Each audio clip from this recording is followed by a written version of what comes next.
नमस्कार, आप देख रहे हैं सिटी हलचल, आपकी आवाज़। आइए हम आपको ले चलते हैं थाना परिसर में, जहां पर आज त्योहारों के उपलक्ष्य में एसडीएम और थाना प्रभारी जनता से हो रहे हैं रूबरू। दूसरे गांव का प्रधान है, मोहल्ले के मेंबर हैं और जो सम्मानित आदमी जो लगातार संपर्क में रहते हैं, उन सब लगातार संपर्क करके जानकारी लगाते हैं मामले की, भाई मामले की सच्चाई है क्या। क्योंकि जब यहाँ आदमी लिख के प्रार्थना बतलाता है तो उसमें कहानी कुछ और होती है और रियलिटी कुछ और होती है उसकी। इसलिए आप सभी लोगों का इस बात के लिए बहुत बहुत आभार है, धन्यवाद है कि आप लोग अपना टाइम निकाल के यहाँ पर आए। सीए वाली बात आपने क्लियर कर ही दी है। किसी को है ना भाई? हाँ, बार बार आके सवाल करती है कि हमारा जो घर है ये दादी लाई है, हमारे पास इसके पेपर नहीं है, तो हमें कोई प्रशासन का कोई आदमी परेशान तो नहीं करेगा? ऐसी कोई बात नहीं है। यहाँ जितने भी दादा भाई मकान वाले बैठे हैं किसी के पास वो कागज नहीं होंगे। कभी ने कोई कागज पूछे उसके? आपकी बताओ किसे पूछेगा? खेत की जमीन की तो कागज है, लेकिन कर रहा तो उनको बता देना, आप बता देना, पढ़े लिखे समझदार आदमी, आप बता देना कि ऐसी कोई बात नहीं, आपकी कागज कोई चेक नहीं कर रहा है, ठीक है।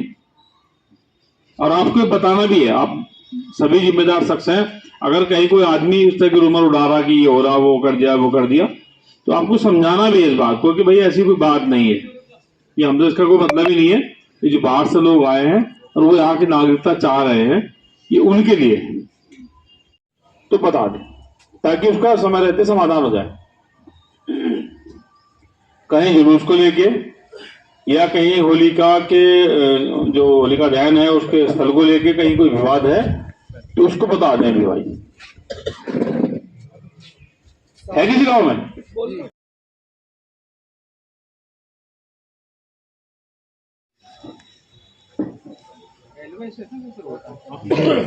ज्यादा जुलूस वही से शुरू होता है। जी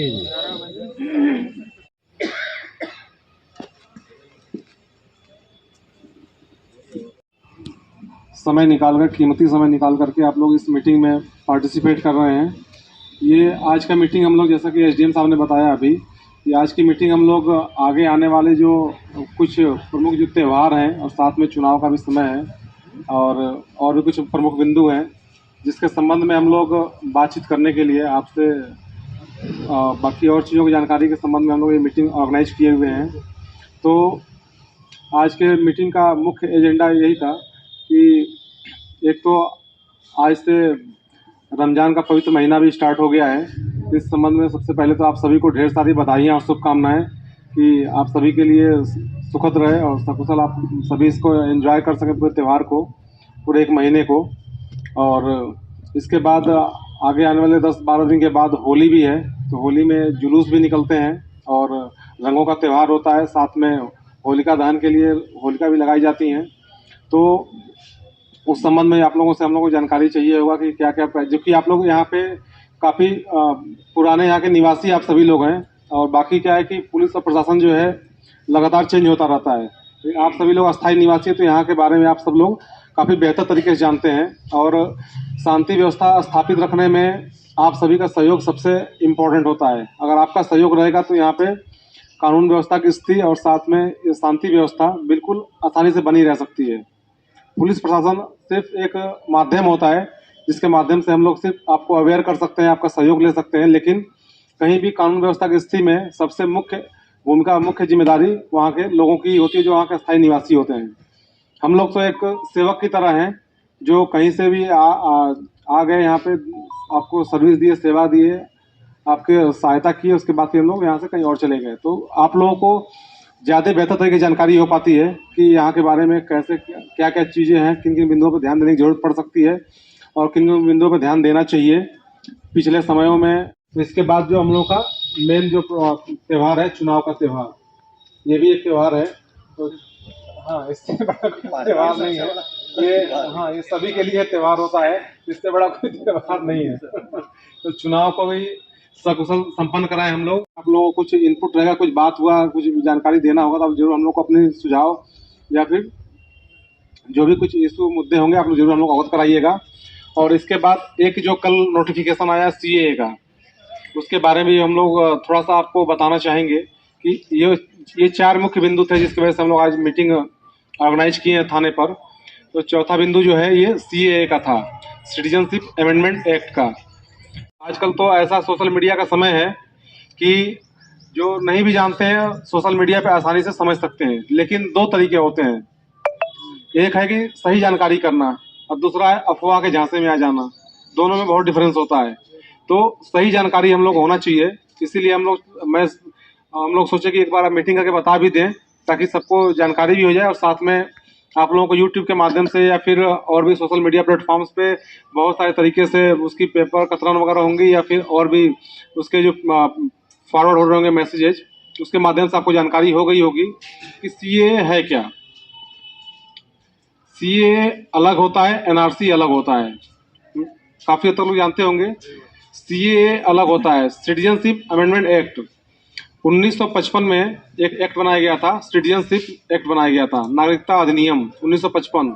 तो उसमें समय समय पे ज़रूरत के हिसाब से बहुत बार चेंजेज हुए, बहुत बार संशोधन हुए, तो वही अमेंडमेंट उसको बोलते हैं, संशोधन को। तो वो लगातार होते चले आए। तो ये इस बार जो अमेंडमेंट हुआ था 8वां अमेंडमेंट था ये। इसके पहले भी 7 बार अमेंडमेंट हो चुके हैं अलग अलग टाइम पे, ठीक है। तो वही अमेंडमेंट होते होते ये 8वां अमेंडमेंट था, मतलब 8वां संशोधन था उस अधिनियम में। अधिनियम क्या है, कोई एक एक्ट बन जाता है तो उसके बाद फिर जरूरत के हिसाब से, समय के हिसाब से, लोगों की जरूरतों के हिसाब से और डिमांड के हिसाब से चीजें चेंज होती रहती हैं, उसमें उसी में परिवर्तन होता रहता है। तो वही सिटीजनशिप अमेंडमेंट एक्ट जो है ये 8वां है, 8वीं बार संशोधन हुआ है, ये 19 में आया था। तो ये अलग होता है CAA। NRC जो होता है वो अलग इशू है, अलग विषय है वो, ठीक है। नेशनल रजिस्टर ऑफ सिटीजनशिप वो एक अलग वो रजिस्टर है, वो उसमें नागरिकता के बारे में उसमें अलग डिफाइन किया गया चीज़ें उसमें रजिस्टर में नोट डाउन किए जाते हैं। तो वो NRC का मुद्दा अलग है, CAA का अलग है। इसको कभी को रिलेट नहीं करना है, इसका कोई आपस में कोई संबंध नहीं है। तो अभी जो कल जो आया था, सूचित हुआ है कल, उसमें सिटीजनशिप अमेंडमेंट एक्ट 2019 का ये कल अधिसूचित हुआ है।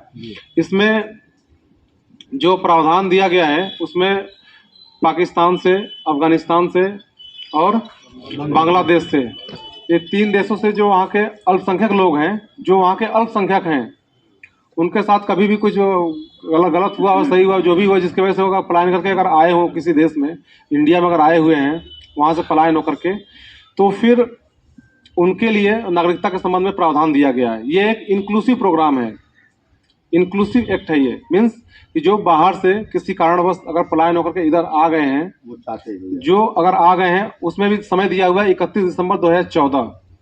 उसके पहले जो लोग आ चुके हैं उन लोगों की नागरिकता के संबंध में प्रावधान दिया गया है। जो पलायन होकर, मान लीजिए इन तीनों देशों से पलायन होकर के जो लोग इधर आ गए किसी कारणवश, तो उनके नागरिकता के संबंध में ये जो है अधिसूचना दी गई है कल, वो उसके संबंध में है। इसमें किसी भी व्यक्ति के लिए, किसी समुदाय के लिए, किसी वर्ग के लिए किसी भी तरीके से नागरिकता जाने आने की कोई बात नहीं है। इंक्लूसिव प्रोग्राम मीन्स जो आ गए हैं उनको ऐड करने का प्रोग्राम है। किसी की नागरिकता खत्म होने या किसी को और चैलेंज करने की तो कोई सवाल ही नहीं खड़ा होता है किसी तरीके का। तो ये समाज में कोई भ्रम किसी तरीके से ना रहे, क्योंकि कई बार होता है कि लोग अफवाह भी उल्टा सीधा लिख के फैलाते हैं, तो उसके भ्रम में कभी लोग आ जाते हैं, तो उसको कभी ध्यान नहीं देना है, उसको इग्नोर करना है, या फिर उसके बारे में सूचना तुरंत पुलिस को देनी, हम लोगों को देनी है, ताकि हम लोग उसको देख करके उन चीज़ों को कंट्रोल कर सकें, मैनेज कर सकें, ठीक है। तो ये उनके इंक्लूसिव प्रोग्राम है, जो बाहर से आ गए हैं लोग अपने देश में, किसी कारणवश आ गए हों, तो उनको यहाँ की नागरिकता दी जा सके। नागरिकता देने के लिए भी संविधान में कई तरीके बताए गए हैं। जो संविधान पढ़े होंगे उनको जानकारी होगी भी कि किस आधार पर नागरिकता दी जाती है। जो घटनाएं जिस क्रम में हैं उसी क्रम में बात करी जाए तो पहला तो ये कि रमज़ान का ये जो सशक्त महीना है ये शुरू हो गया है। आप लोगों को इसकी बहुत सारी बधाई। हम उम्मीद करते हैं कि यहाँ नगर पालिका से अगर कोई हो और उससे इलेक्ट्रिसिटी से हो, हम इंश्योर कराएंगे कि पिछली बार से ज़्यादा अच्छी व्यवस्था हम लोग यहाँ के साफ़ सफाई, बिजली और पानी की करा सकें। ये त्यौहार 1 साल बाद आता है। काफ़ी आप लोगों की इसमें इबादत की वजह से तपस्या जैसी होती है। उसके बाद जो ये मौका आता है, इसको खूब अच्छे से शांति से खूब हर्षोल्लास के साथ मनाने की ज़रूरत है। इसमें ऐसे कहीं कोई कांटे कहीं किसी तरफ से इसमें बीच में लाने की ज़रूरत नहीं है। जो त्यौहार हैं खुशियों के हैं, इनका आनंद मज़ा उसी रूप में है।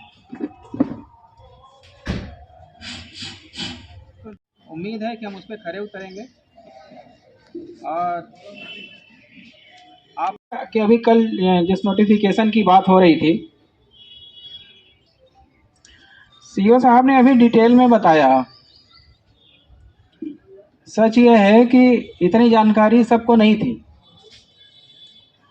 मैं जितना समझ पाया, इससे जितना अर्थ निकाल पाया कि अगर मैं इसे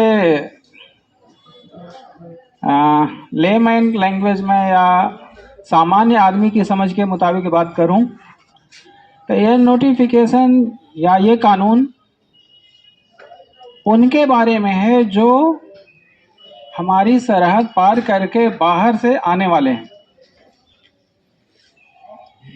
वो कैसे आएंगे, कैसे रहेंगे, कैसे उनका विनियमितीकरण होगा, ये उस पे है। इसका उससे कोई संबंध नहीं है कि हमारी सरहद से बाहर जाने वाले कौन हैं। कहने का मतलब हुआ कि ये आने वाले जो बाहर से 3 देश बताए गए, पाकिस्तान, अफगानिस्तान, बांग्लादेश, उससे जो लोग आएंगे उनके बारे में क्या प्राविधान होंगे उसके बारे में है। यहाँ से जो बाहर जाने का, सरहद पार करने के बारे में कोई नियमन, कोई कानून इसमें नहीं है। पिछली बार यह धोखा हुआ था हम लोगों के साथ। कुछ उपद्रवी तत्वों ने इसको उससे जोड़ दिया। सावधान रहने की जरूरत है। जो वर्तमान परिस्थितियां हैं उनकी वजह से कोई इसको अपने पक्ष में भुनाने की कोशिश करे, वो कामयाब ना हो पाए। बहुत सारे लड़के हैं अपने यहाँ, अपने बच्चे हैं, सोशल मीडिया का यूज करते हैं, उससे प्रभावित होते हैं, दूसरों को प्रभावित करते हैं।